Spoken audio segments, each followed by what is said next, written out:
The weapons crate update has given us a brand new feature that has changed the way we snipe for the foreseeable future.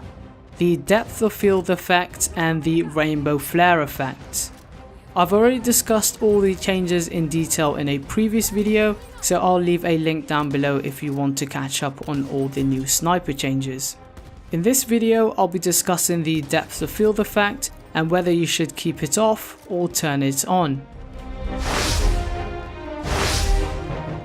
As you may know, the sniper depth of field effect turns your vision blurry and out of focus when you aren't in the sweet spot.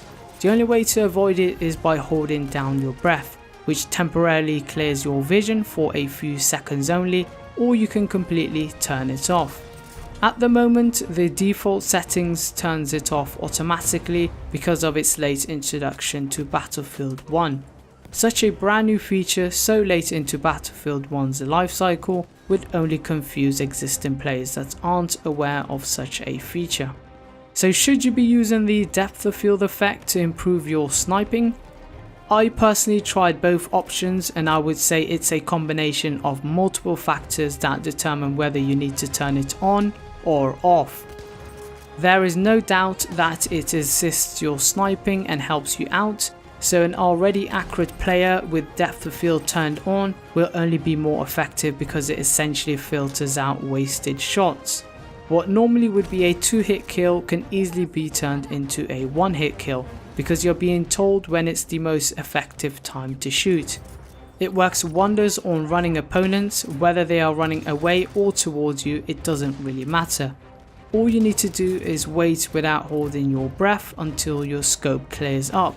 This will signal that you are in the sweet spot and will give you a 1-hit kill. Honestly, it's as easy as that. If my depth of field was turned off in that scenario, I would probably have taken my shots early and therefore needing to hit my opponents twice to get the kill. And you can obviously add a few misses to that too. However, do keep in mind that you now have a scope glint on all scopes and a rainbow flare once you are in the sweet spot.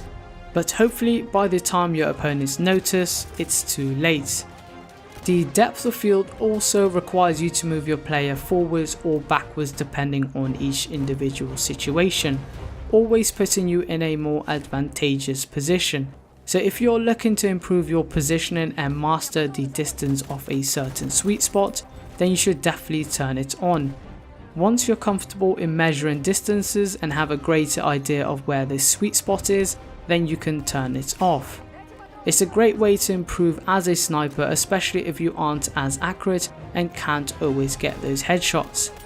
The blur itself isn't that bad to be honest, and if you aren't bothered by the slight lack of visibility, then you can always run it constantly. Alternatively, you can turn it on for certain maps such as Galicia, where the longer range sweet spots are harder to judge, and turn it off for maps that you're comfortable in judging distances on, preferably those smaller maps of course.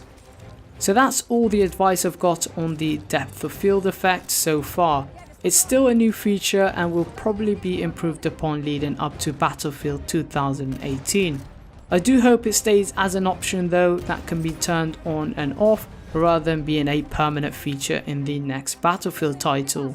So leave a like if this was informative and possibly helped you out, comment down below and I'll see you in the next video. Take care.